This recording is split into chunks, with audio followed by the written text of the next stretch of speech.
Hey y'all, welcome back to the channel. Can we talk with Monique? I am Monique. Thank you so much for joining me. And thank everyone, to all my new subscribers.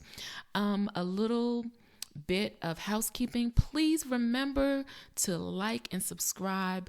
I thank all of you guys. If you're getting something from this, please also share this with other people and hit that little bell so that way YouTube knows that you are interested in what I have to say.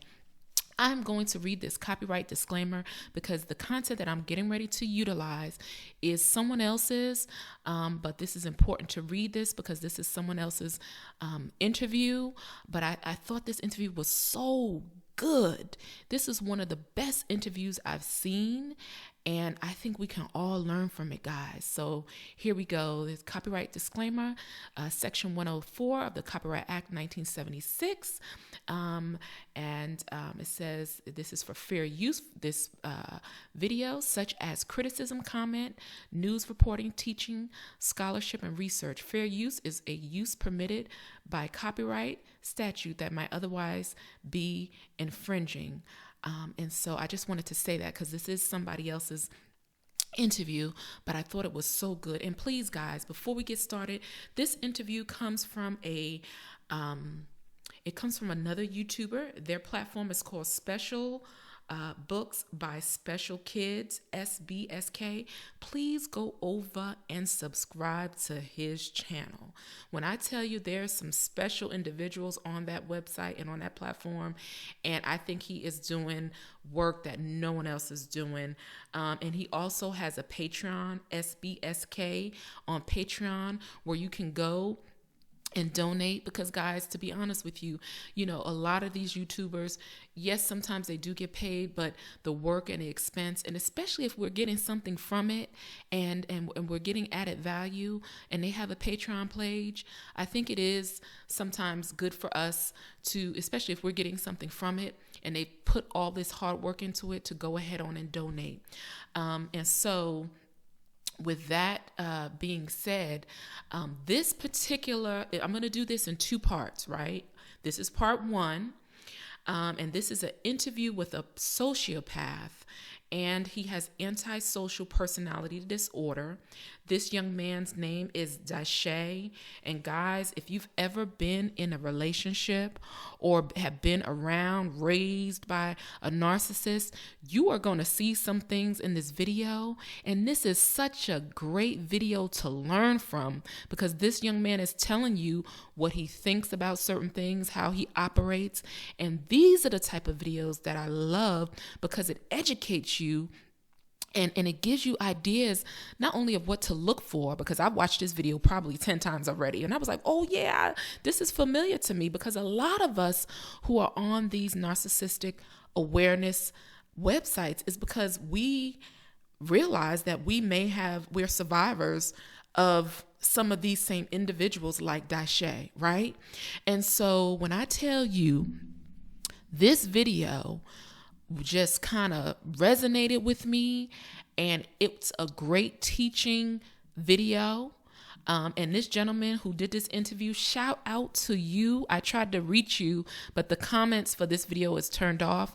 I am going to leave a link below so you guys can watch this in full. But as this gentleman gives his interview, what I'm going to do is stop the interview and give my comments and my commentary, because these are some of the same things that we as survivors need to understand, how these individuals think in their mind and how they prey on us. But it can also help us to protect ourselves. And we can also look, I studied his body language and his eye language. I was looking at some of this stuff just to see, because, believe it or not, they study us, And so I looked at this and I was like, wow, this is amazing. But guys, I'm going to start the video. I'm going to pause it at certain points and give my commentary, okay? And I'm going to do this. This is part one. This young man's name is Dyshae. He's a sociopath diagnosed, and he has anti-personality disorder and bipolar. But this is great because he's a narcissist as well. So let's start the video, and here we go. What is it like to be you?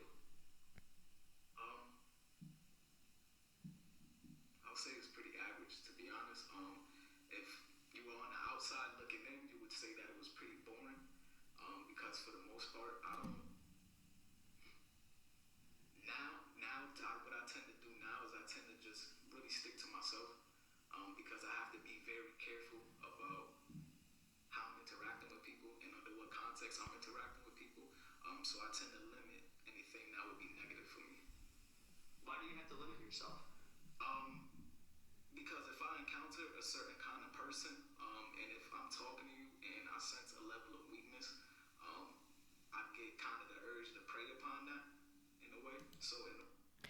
Okay, guys. So he basically just said here he has to limit his contact with people because if he comes across a certain type of person, and he basically said a person where he senses weakness, then he goes into this mode of where he feels that he would have to prey on them. He gets these urges, he can sense your weakness. So for people who have been raised by or have been in certain relationships where you may not feel good about yourself, or may not have great self-esteem, because face it, guys, a lot of us don't have a lot of good self-worth, and that's how we've gotten into these relationships and we didn't think highly of ourselves, right? So they can sense this. They, meaning the sociopath, narcissist, psychopath, toxic people. He basically said he basically can sense the weakness. They consider us, for those who may have had self-esteem problems or issues, and anybody can have those, right? We're not pointing fingers. But he basically described it as being a weakness. And he used the word prey. So look, these are words that he is using. Now, Dyshae is not indicative. I think this young man is brave for doing this, but I want to be perfectly honest. We have to call a spade a spade. He said prey. He is a predator. Okay?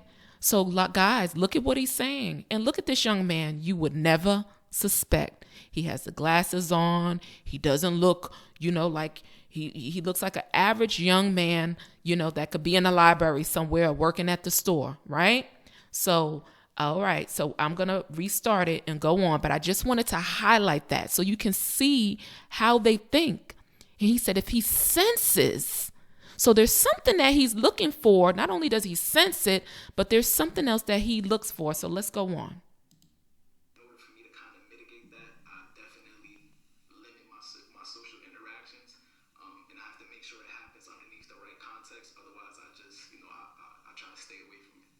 I have to be fully transparent.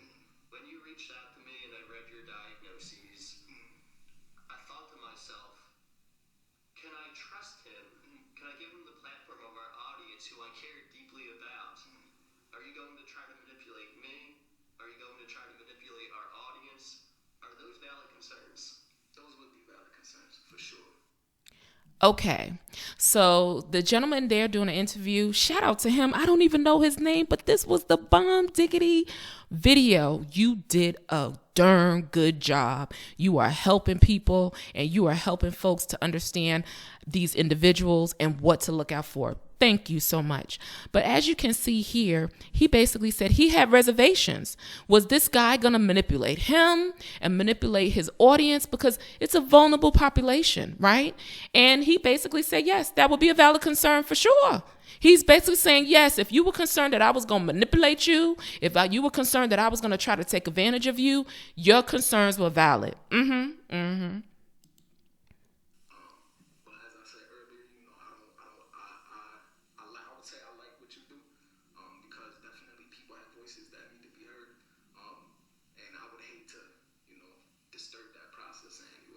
you say prey on somebody, what do you mean?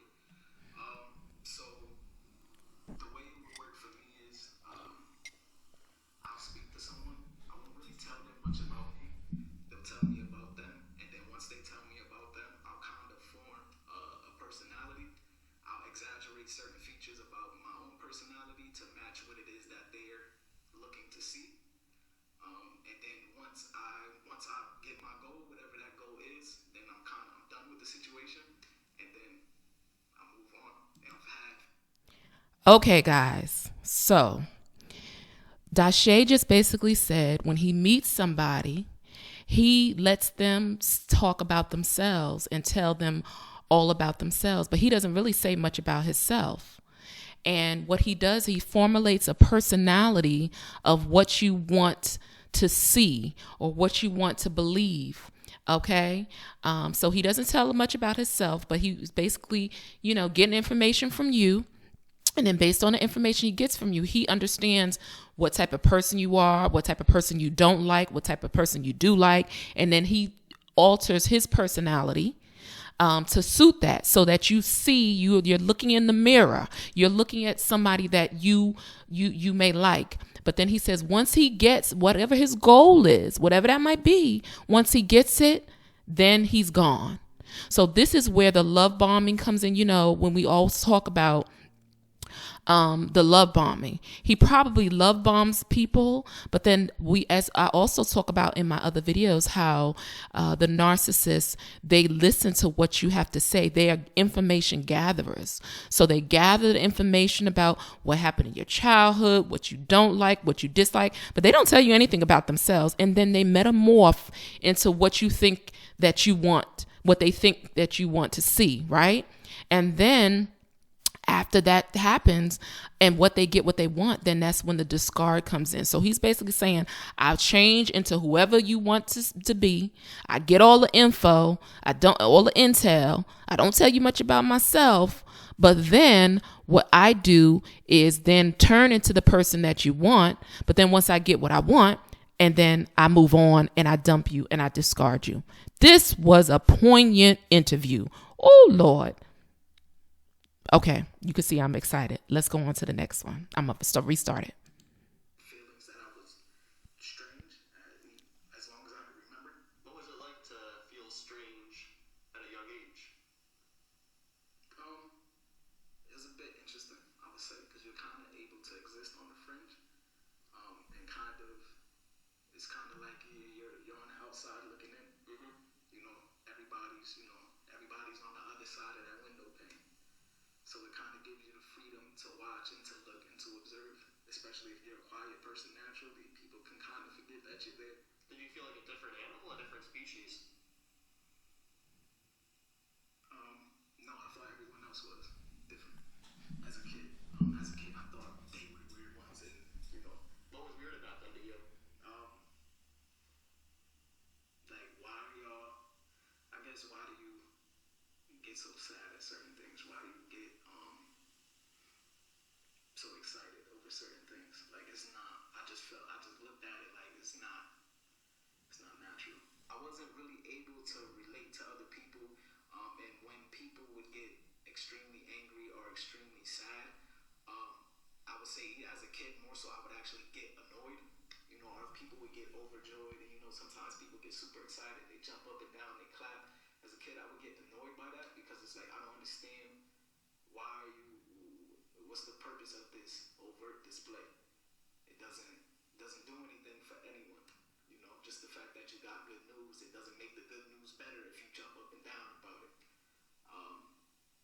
So I sat back and I watched people, and I watched how they were able to do things, Okay, guys, so this is really important because we know that one of the telltale signs of sociopaths, narcissists, psychopaths, they don't have empathy, right? They cannot really regulate their emotions. They don't have those emotions. And a lot of us figure that out when something major happens and when they just kind of leave you in the dust and, they're not really empathetic to you. And he basically went back to his childhood. That's why I said this is such a good interview, because he said basically when he was a kid, he knew something was different about him. But he thought there was something wrong with everybody else. But I think as he got older, he started to see that it was him that was different from other people. And then he also talked about when people would have overt signs of happiness and joy, he didn't feel the same way and he got annoyed about it. So some of us who have been with narcissists or with maybe even sociopaths or maybe psychopaths, he said he basically got annoyed. So when we have happy things that go on with us, they're not able to relate to that. They're not able to relate to the joy. They can't feel that, right? So they pretty much have to fake it. And I would think after many years of faking it that I would get annoyed too, right? They would get annoyed. But he basically said he would get annoyed at people's overt signs of happiness. Like, why are you jumping up and down? That's not changing anything. But the person just won $1 million. So yeah, they should be happy. But he was not happy with it. So can you see why a lot of times we're in relationships with narcissists, when good things happen, they're not really there to boost you or be happy about it. And they're annoyed about it. And a lot of times they probably get jealous of it because they can't feel the happiness and the feelings that we have. You see? So this is a wonderful interview. Let me go on. This is another good part. It was this information to outsmart people. I was able to outsmart a lot of my teachers. That's kind of how it started, the manipulation and the lying. I would outsmart a lot of my teachers. I would come up with lies on the spot. Like I would come into class and my teacher would ask, "Where's the homework?"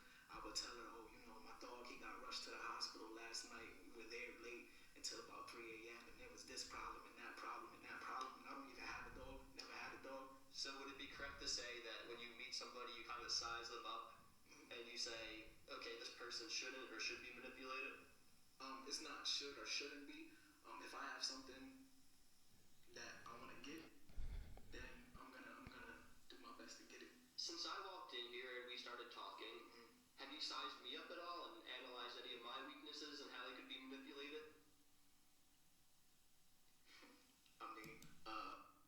Okay. This is one of the most important parts of the video. As you can see, he smiles and a lot of time he smirks throughout this. And I want you to go to this website and watch it again because you're going to see these mannerisms, these smirks. You're going to recall these things from the narcissist that you may have been involved with, be it a family member, be it a lover or a child or whatever. But he basically asked him, the interviewer, you size people up. And he basically said, he learned how to manipulate. It started with his teachers and he learned how to lie and manipulate and size people up from a young age. So they master these skills. They get better as time goes on. So you may have met your narcissist in the 20s and 30s. They pretty much mastered some of their stuff. And as they got older, they get better with the manipulation. But he basically said, yeah, he sizes people up. And if there's something that he wants, he'll do whatever he has to do to get it. He knows how to size people up. And the interviewer asked him, well, did you size me up? To see what weaknesses I have, to see where you can manipulate me. And then he laughed. So this is the smirk that you see on his face, which means, yes, he did. He already watched this channel. He's watched this man on his platform and he is really gaining attention from this. So he's getting something from it. Definitely. But look at his facial expressions. But when he asked him that, he smiled because this smile right here, he's saying, I know more than you. That's right. I know what your weaknesses are. And, this is what he's saying in his mind. This is what they think. That's how they think. Okay.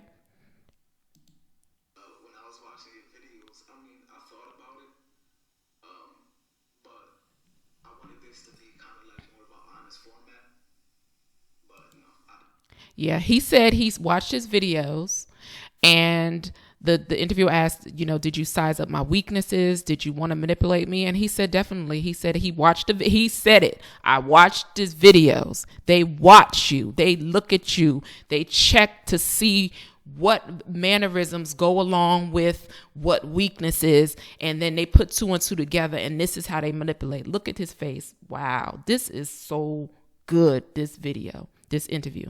Here we go. I don't want to. I don't want to. And it's also, I don't really gain anything from doing that in this situation anyway. Can a person ever fully trust a sociopath, I would say that you have to. I'm going to stop right here. He asked him, can a person ever really trust a sociopath? The answer is heck to the no. He paused on this one. But, all of that explaining, Lucy, ain't nothing you can tell me where you can trust a sociopath. Look at his eyes. I watched this video maybe at least 4 or 5 times. But my answer for this is no. I'm going to start the video up again. If this is someone that you actually care about, you have to spend time with them and see actually where their head is at. I would say, and I would say if this is, in most cases, you wouldn't even know. To be honest, you wouldn't know until they did something to you. Wow. The question was, should you trust a narcissist? And he said, well, you need to get to know them. If it's somebody that you care about. But he said, honestly, you're not going to know unless they do something to you. So it's like you won't even know. They're so good with the trickery. Some of these sociopaths are so good and so smooth, you wouldn't even know. But I think they're telltale signs, because if we'll talk about that later. But there's some ways that you can figure out something ain't right, because, some of the things that we don't learn. But basically he said, look, you ain't gonna know that I'm trying to prey on you until I've done it. Then you're gonna realize that it's done.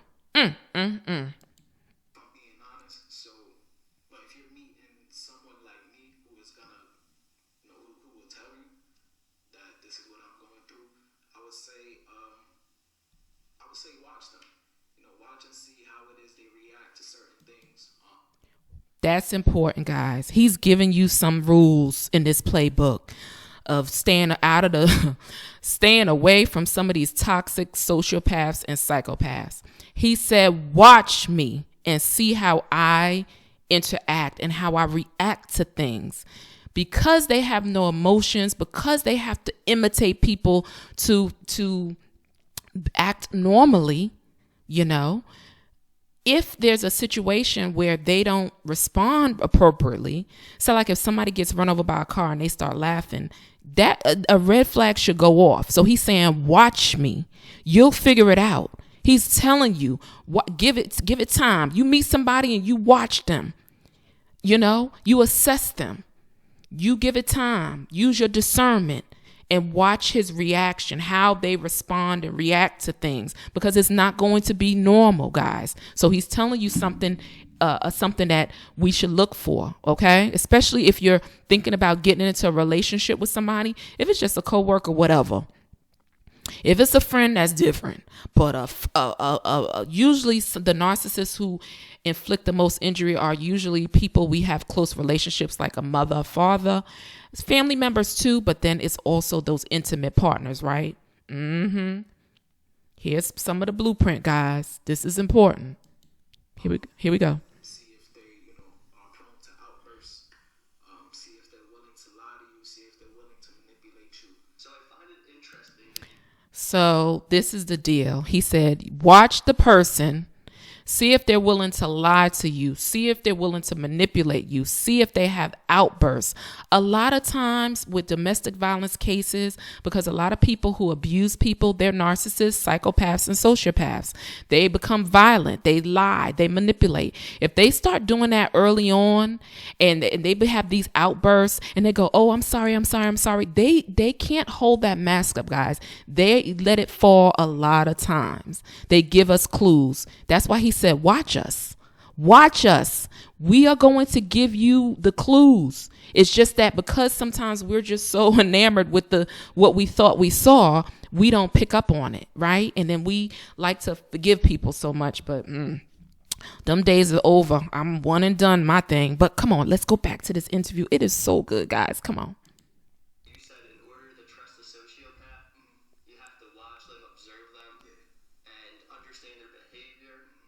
So it's almost like you want people to act like you, or you only understand the world from your perspective.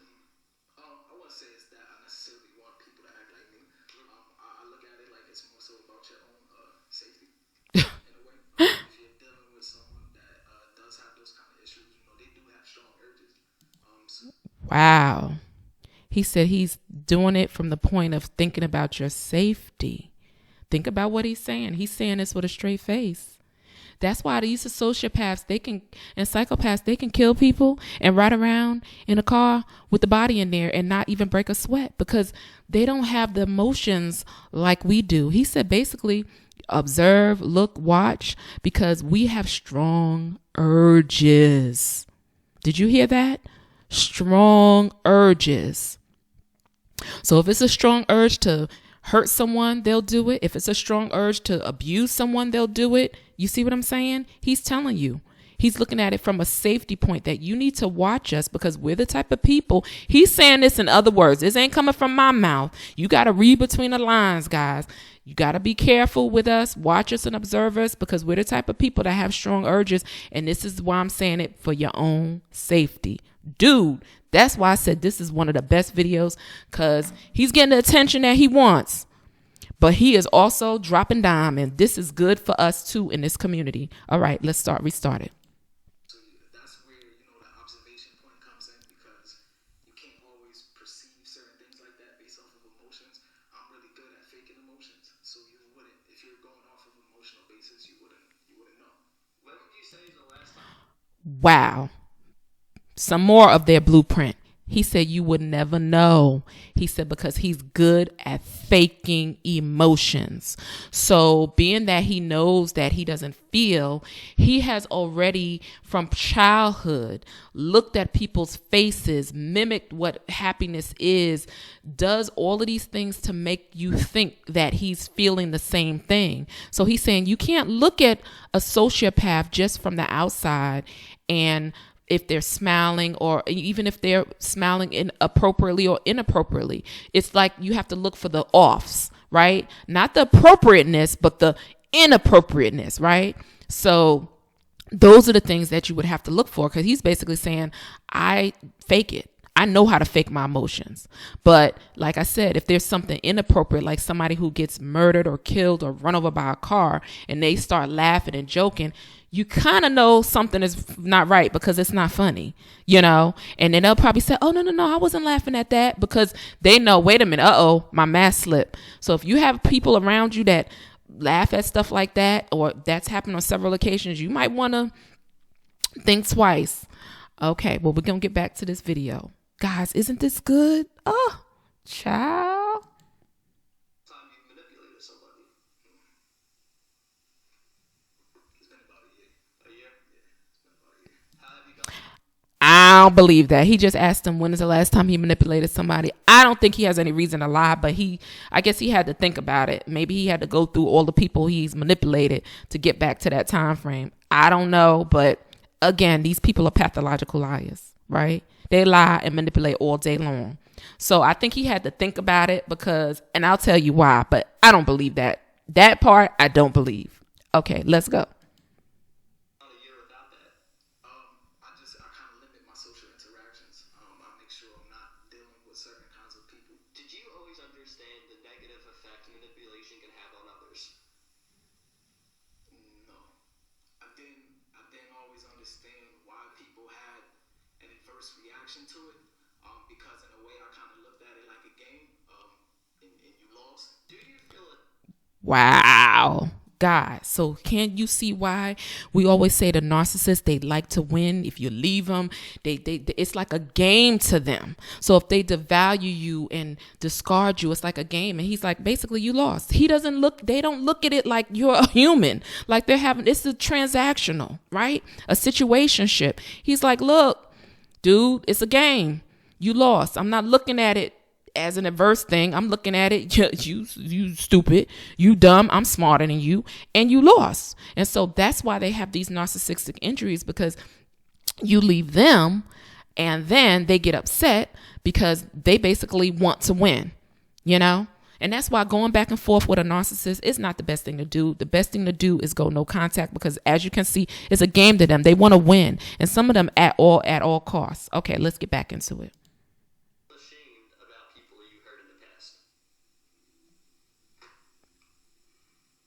Shame, not necessarily, but I do look at it as being inadequate.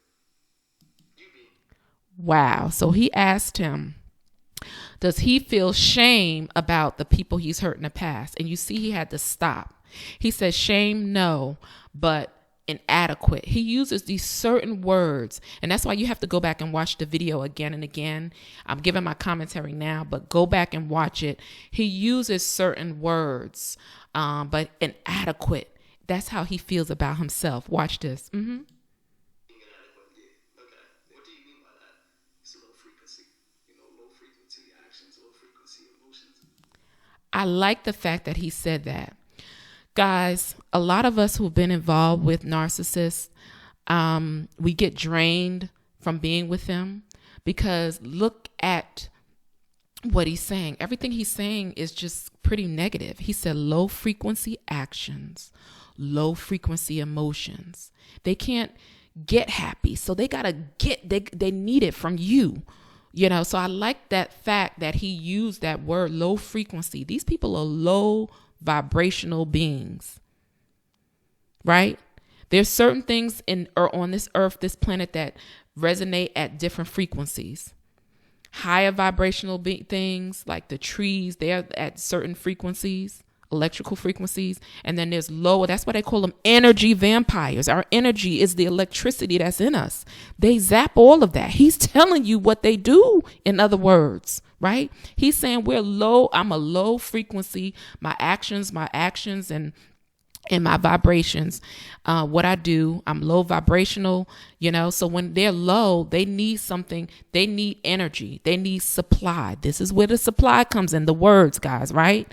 So basically all they do is look for people to prey on and take from because they can't feel happiness. So their manipulation, their abuse helps them to feel powerful and gives them supply, right? They are low energy. We're the high energy with the frequencies, the happiness, the joy, the empaths with the happiness. Now, I don't call myself an empath. I'm just a good person with a good heart that loves other people. Bottom line. Okay, let's go. That's really, that's how I look at it. It's just, it doesn't really help anyone. I guess it serves me. I get to fulfill the sensation, but then I have to fulfill the sensation again. Very key. He said, I need to fulfill a sensation. I get to fulfill it, but then I need to fulfill it again. That's where the supply comes in at. That's why they switch up with different people. It's new and it's fun and happy when they meet you, but then when they're done with the discard, that sensation is over. They need to feel that sensation once again. So can you see how this becomes this whole cycle of manipulation and abuse? Because they got to constantly feel they're low vibrational individuals, and they got to constantly fill themselves with more supply. Right? He said that basically I need to feel a sensation. Oh my goodness. He really described this to a T, guys. He really did a good job at this. I do. I think he did a good job. You could say even for me, it's not working. So when you kind of think about it logically like that and you gain insight, which is the issue, people that have, that diagnosis, it's hard for them to have insight in terms of what other people are experiencing. This is another key thing, guys. He said something that is so crucial. He said they have no insight as to what people are experiencing. So when they are hurting you, abusing you, they have no insight as to what they want for themselves, let alone for you, and the ramifications of such. So that's why it's dangerous to be around these individuals, because they have no clear insight as to what they're doing and how it might be impacting you. It's all about them. This is why I think this is the most poignant. I think this has been viewed over 1 million times. And this was telltale for me. Telltale. Because I know a lot of people like this. I had a lot of people like this in my life. So guys, that's why this is one of the I think integrations, that's another YouTuber that does stuff on narcissistic survivorship. She mentioned this and the smirk, because he smirks a lot here. You know, there's a narcissistic smirk. You know what I mean? They laugh and smile, but they smirk a lot. And he smirked a whole lot through this video, because it's like, ha ha, I'm smarter than you. I'm brighter than you. I'm better than y'all. And I'm getting me some attention, you know, and I'm whatever other lies he may tell. But this is a great, but it's good. They have no insight as to what other people are experiencing. I remember with myself, one of the narcissists I think one day I was crying. He was like, why are you crying? Not, you know, I'm sorry that you're crying, or, you know, is there something I can do? It was like, why are you crying? He literally meant that now. When I look back at it, you know, that's why I said this is such a poignant interview. When I look back at it, I'm like, this dude ain't know what I was crying for, and really didn't care. And I could see, because I kept saying, why are you asking me why am I crying? Like, dude, can't you see what I'm crying for? So yeah, they don't have any insight. They can't relate to that. So it probably makes them really nervous when you get emotional, happy or sad. Okay, let's go. So, you know, you have to just gain a little insight, I would say. What are all of your diagnoses? So when it comes to antisocial personality disorders specifically, you can see a lot of overlap with different conditions.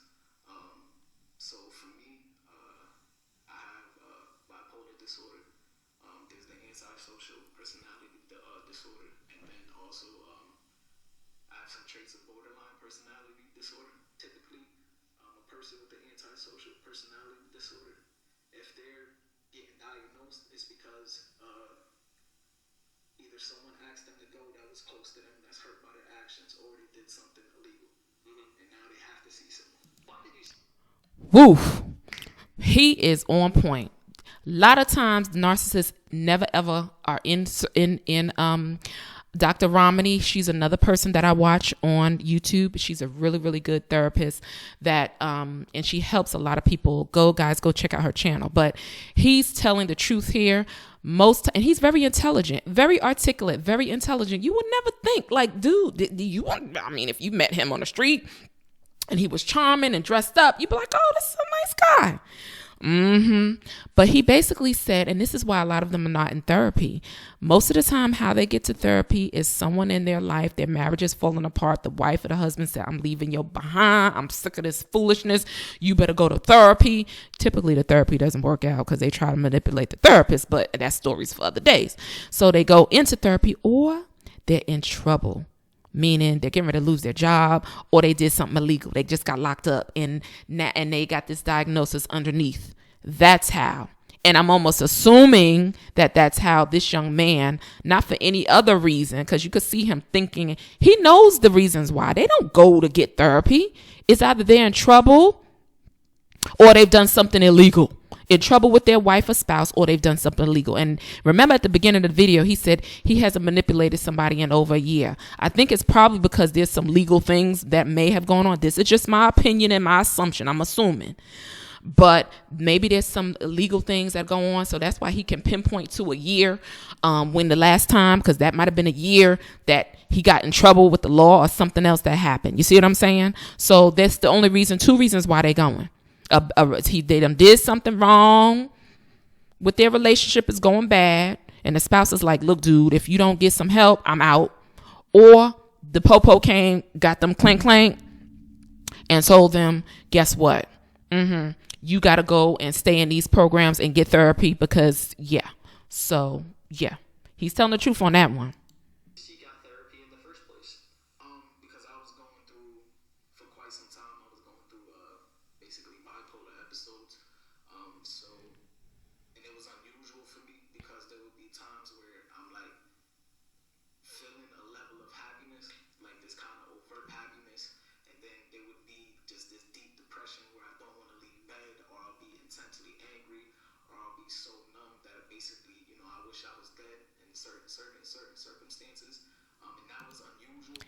Wow. So this interviewer asked him, why did he seek therapy?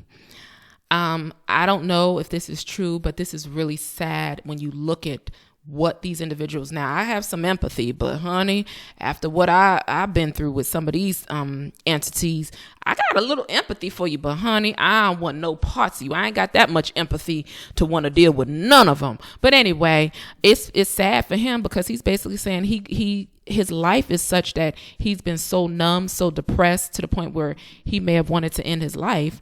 But also he, will go through these manic and bipolar episodes where he was feeling happy, this overt happiness, but then it would go to sadness and depression to the point where he wanted to end his life, so I guess all of that pretending, I mean, that to me, all that energy that you put forth in pretending and manipulating, that's going to catch up with you. I'm sorry. Our bodies are made different. I'm a believer, y'all. So for all y'all believers, y'all know what I'm trying to say. You can't, what you reap is what you sow.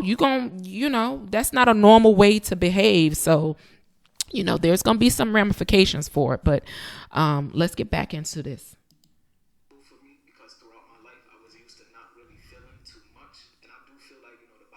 Disorder kind of resulted from the antisocial personality disorder. I feel like it came from me just, I guess, trying too hard to feel like I was a regular person. And then it never works for too long because in order for you to have people close to you for a prolonged amount of time, they're going to find out that something's wrong. Did you have any fear?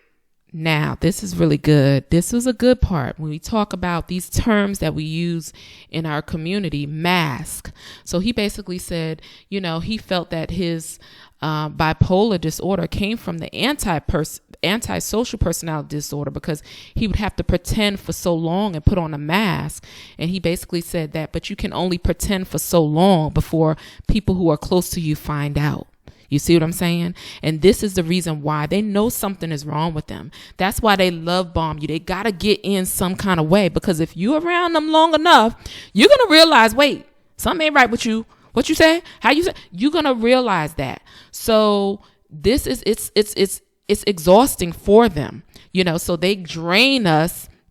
They're exhausted. They get all our good energy, drain us, and then they have to go on to the new supply and the new supply. So you see how this happens? Do you see how this happens? I don't know. Even where it stopped right here, the way he's looking at him, and this is just a clip, his eyes look like he's already, like he's saying to himself, you're a weakling. I mean, this is what I see in his eyes right here. And then I could see this guy is empathetic. You see, it's the eyes, the body, guys. Look at that. Come on. We got to learn from this. This is a good learning opportunity right here. This interview, man, if I could email this gentleman and tell him thank you. And I am going on to his Patreon page to donate, because this is one of the best interviews I've seen. Let's go with some more. But this is only part one. I'm going to do it in 2 parts. With telling the world your diagnoses? No, because, I've already been called, all kinds of things. So I don't think it really makes a difference to me. It doesn't change my life in any way, no. Do you have any type of emotional reaction when people call you those negative things? It depends. Because if it's something where I guess you could say I'm trying to be genuine. Trying to be genuine. Manipulating and lying to people with the intent of deceiving them.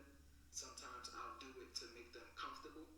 So if I'm putting in all this effort to be something to make you more comfortable, and it's not received, that can have an effect on me. You smiled a few times in this interview. Is that something you tell yourself to do to make me? Now, this is important. He says something that's really good. He said he doesn't go around all the time deceiving and manipulating, but if he puts a lot of effort into it, right? So when they're love bombing you and they're trying to, he said to make someone comfortable. Well, a genuine person doesn't need to make anyone comfortable. Basically saying, when I'm sizing you up and trying to get you comfortable with me, but you're not receiving it, that's a problem. So this is key, guys. This is how we can avoid these people. Because when we meet them and they're going through all this love bombing, but we got our head on straight, we've learned some of those symptoms and we learned some of their tricks and their trade, we may not see it all the time and we don't, engage with them, that bothers them. That's how we can protect ourselves, and they'll go on to someone else because it won't work with you. Right? They may size you up and be like, you're a good candidate, but they're trying and he's putting forth energy. He said that's one thing that bothers him when he's sizing you up, trying to make you feel comfortable, love bombing you, giving you telling you what you want to hear, using all this energy to smile and pretend and laugh, but you're not feeling it. You're not, getting sucked in. That bothers that bothers him. See what I'm saying? So he's trying to make you comfortable, because they gotta, they can't come out in the beginning and say, well, I'm a sociopath narcissist and I'm just pretending and manipulate. They gotta lie and put on a mask. But if it doesn't work, that bothers him. You see what I'm saying? Mm-hmm. So that's at the point, guys, like you can get away from a narcissist when you see the red flags and you go the opposite way.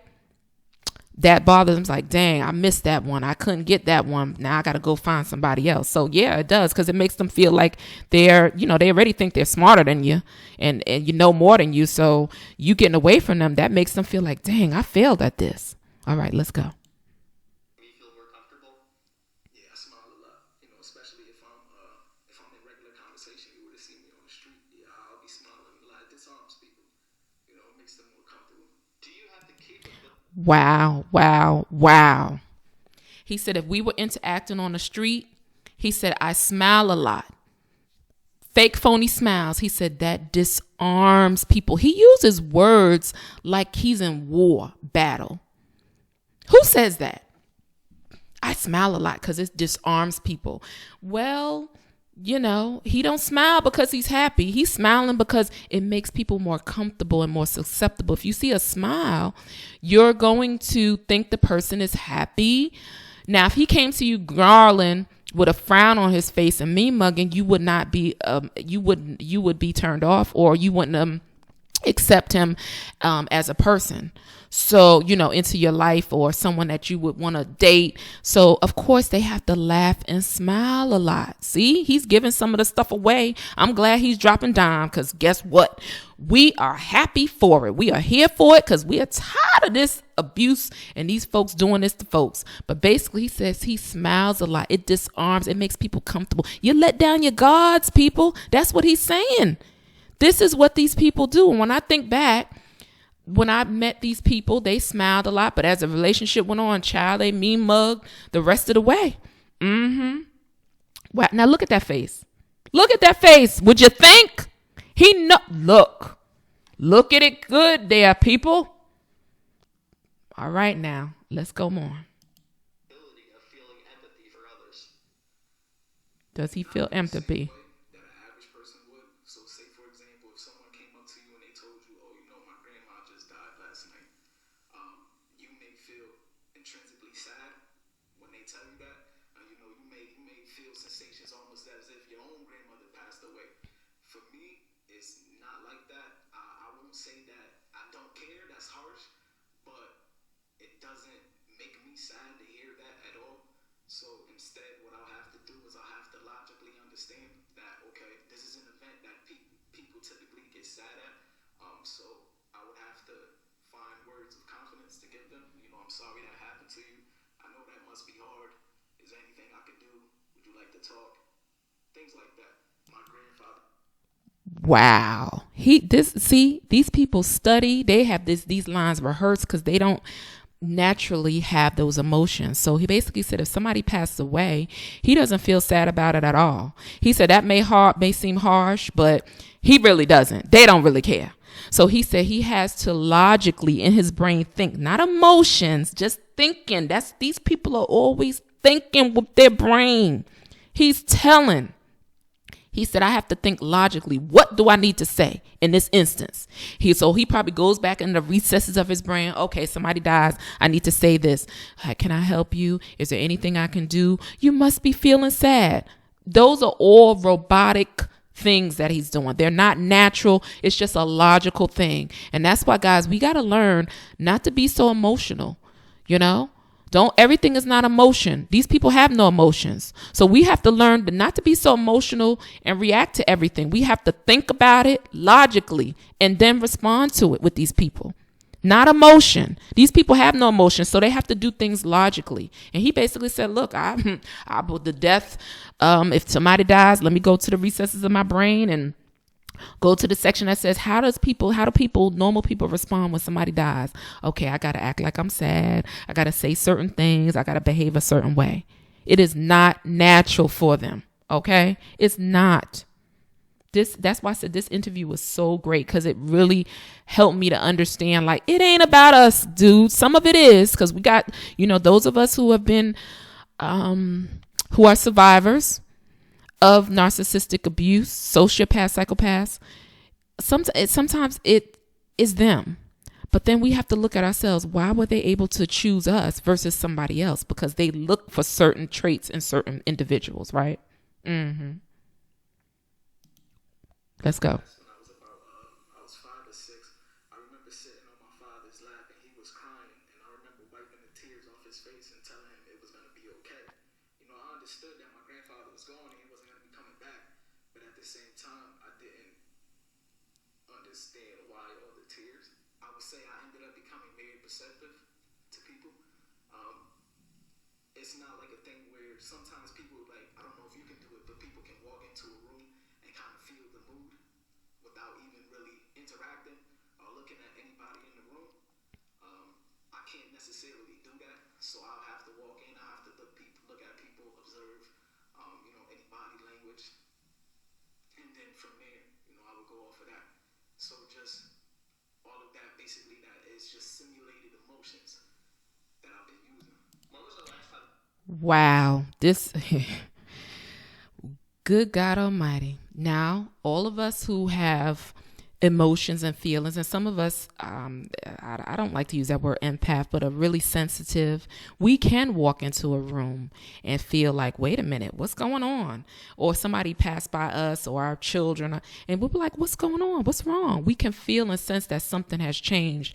He's basically saying, I don't feel that. I have to look at people's body language, study them, see what's going on with them to be able to determine what is happening. He can't feel. He's basically saying, I can't feel. I have to look at the emotions on their face, look at the body language. He's basically, and then also the other part he talked about was from 5 years old, his father's father passed away, and he remembers his dad crying and him wiping the tears from his father's face and saying it'll be okay. It's almost like a role reversal. So I don't know what went on in this child's life as a child, but from early on, he knew something was, he from even 5 years old, it looks like he knew that he didn't have the same emotions that everybody else did. Wow, that's interesting. So I guess it does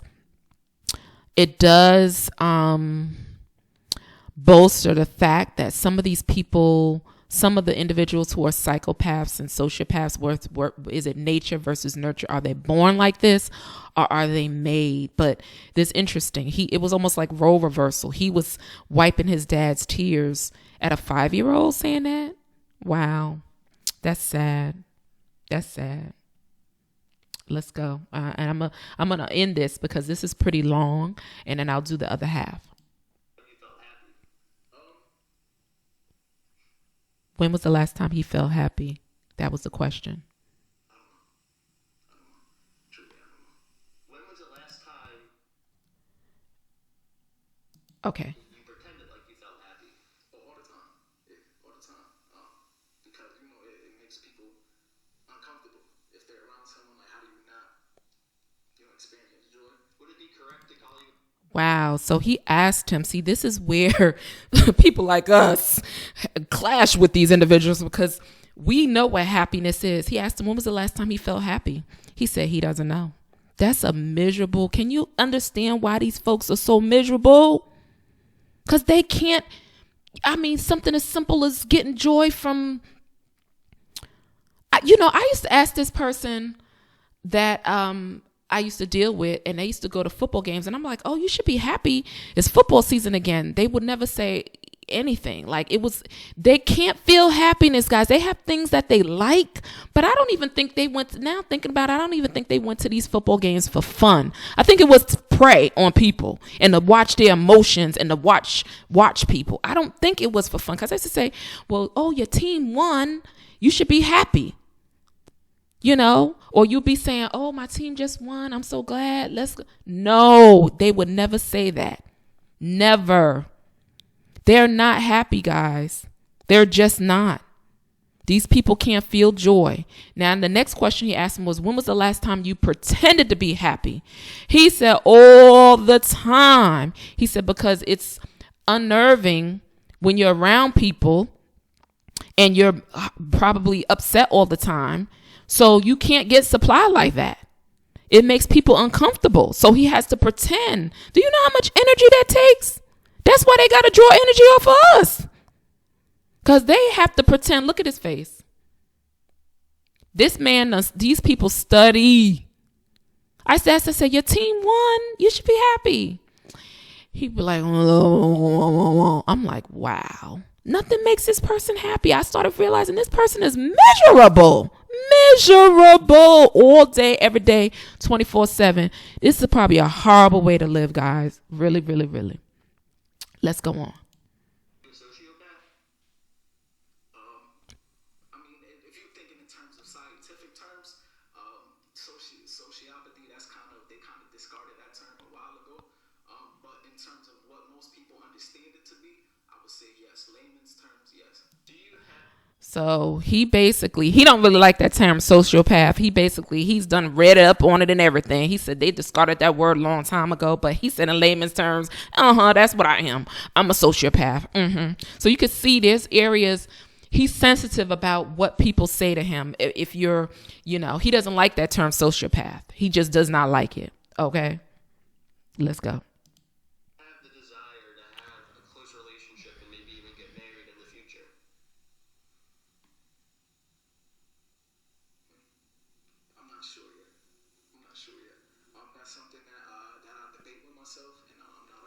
Sure if I want to get married and have children. The notion of it seems reasonably nice to me, I would say, but I don't know if it would be 100% possible.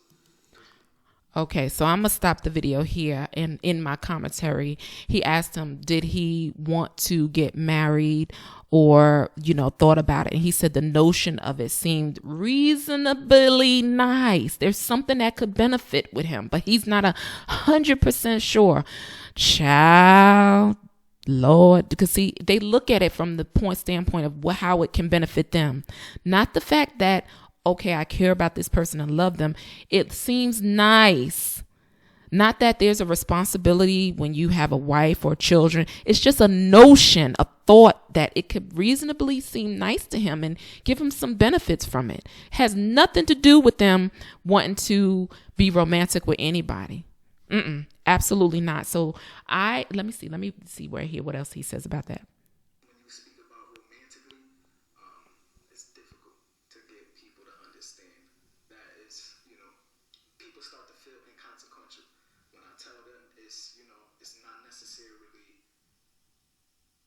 It's not really you. Like if I like a person, me liking a person is based off of traits that I notice within them that I feel like would be basically beneficial for me going down the road, and I would like to explore those traits further. Wow. You see how this is a transaction? He said basically if somebody that he likes, it's all about the traits that he feels that would be beneficial to him and that he might want to explore them later. Like it's like a doll, putting a doll, I'll go play with a doll. I want to play with the doll. And then when I'm finished with the doll, I finish with it and I put it back on the shelf. He's really giving you guys the playbook. I don't know if he's told it all because I don't know what's going on inside their head. But this is one of the best peeps inside a sociopath's head that I've ever seen. He basically looks for traits. He didn't say, I love something traits. What are the traits? Is it money or what traits do you have that they look for that is beneficial to them? You get it? That's beneficial to them. This is why I thought this interview was so poignant. And I think that anybody who has been in any type of situation where there has been sociopathy, narcissism, even psychopathy, and any type of abuse, watch this, because this person is really kind of dropping down and breaking it down as to what they do and how they do it and what they're thinking of and why they do what they do. Guys, it's all about them. If it's not beneficial for them, they're not going to do it, but they got to play these tricks. And now you can see why, because this young man, he's relatively young. He looks like he's 20 something maybe. But he said, if I like you, there has to be traits that are beneficial to them that he wants to explore. Like you are going on a trip to another country. You want to explore the island, huh? And then when they're finished exploring, then they go on to the next thing, whatever. But this should not make any of us upset. Those are true words. He's saying exactly what it is. And like I said, I think this is the most poignant interview, eye-opening. It helped me so much to see that it's not that's the way they think. And that's why it's dangerous, guys, to get involved with people like this, because they don't have a clue how they damage you. And when they do, it's like, whatever. Whatever. They don't care. There's no care about in their vocabulary. That's why it makes it dangerous. They will go get married. He was saying romantically. There's no romance there. They'll pretend, but there's really nothing there. They're just exploring things that look nice and shiny to them. It's like, picking up a nice shiny quarter or a nickel, a nice shiny diamond ring and putting it on and wearing it for a week and then saying, okay, I might want, instead of 1 carat, I need 10 carats now. So guys, this interview was so good. I am going to put the link to it and the Patreon page. This man deserves to, like I said, it's been over 1 million views, but this is what's going on. It's rampant. This narcissism is so rampant. And even Dr. Ramani says that. This is how some of these people are thinking, guys. We just need to face it and be realistic. But, he gave some blueprints as to how to minimize even getting involved with them. Because he even said, I put on this mask, and if people don't respond to it, that kind of makes them mad. If they can't capture you, that that makes them feel inadequate. Like, dang, I can't, because some people have self-esteem and they ain't going for the foolishness. And they see the red flags and they go, nah, I'm good. I'm good. And like I told y'all before in my other videos, I'm one and done now. If I see something, I'll tell y'all in another upload about narcissistic friends, one of my old acquaintances. And I was like, oh, really? Okay. Bye. See ya. I don't even talk to that person no more. That's how you have to be, because these people prey on you. Like he said, you may not know until they've actually done something. We don't even want to get to that point where they even able to get in, let alone manipulate, lie, steal, kill, beat you up, whatever they do. You know what I mean? We don't even want them to even get in. When they say something off the wall, you be like, I'm done. No, don't even apologize. I'm good. Don't call my number, block, block, block. So they can't get in. They have to go on to somebody else, another source of supply. But guys, this was one of the best videos I've seen thus far on sociopathy, anti-personality disorder, and bipolar. And I'm going to do the next half, because this is really long, and give my commentary where you can see the narcissism. But he's definitely a narcissist, right? So not all, how does this go? Not all narcissists are sociopaths or psychopaths, but all psychopaths and sociopaths are narcissists. So look at this video, learn from it. Let's talk down below. Do you see any behaviors that the people that you may have had in your life exhibited? The smirking, he talked about the manipulation, the lying. I mean, he's gone through it all, the mask falling, the love bombing. I mean, he's really talking about this without even saying the words, right? So that's why I really like this video, because he went through those stages, the love bombing down to the, all the way to the discard. He really talked about it without saying the words.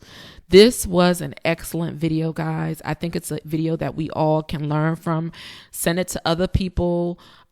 Please remember to like and subscribe. Share this video with other people, guys, because this is what's going on. This is how some people are out here. And then we end up in marriages with them, and our lives are ruined because they just don't care. They don't care. And this young man has been like this all his life, from a little kid, 5 years old. Yes, sir. I would love to know what his background history was, but typically it's the same. Typically I can only imagine what it was, and it probably wasn't good. It was either, it probably wasn't. You know what I mean? But I appreciate that he was being honest. I appreciate the honesty that he showed that we know of, because I do believe, like I said, a lot of these people are pathological liars. Like, they don't tell the truth. So, they just don't. There ain't no truth in them. So, guys, I'm going to do the second part of this because I thought it was too long to put in the video. But I think this is a great teaching opportunity. This interview is a great teaching opportunity. Again, look at his face. He's studying him. Look at his eyes. I'm telling you, he's looking at him like, okay, give me some information. And this guy's looking at him like, You can see the smirk. Y'all, that's why I said this was one of the best interviews I've seen. So I'm going to give the rest of my commentary on it. Go watch this video. Like I said, share it. This is a really good learning opportunity for all of us. Okay, guys? So with that being said, love yourself. You know what I mean? You got one life to live. You're watching Can We Talk with Monique. You got one life to live, guys. Own your life. All right, y'all. See you on the second half of this. Peace.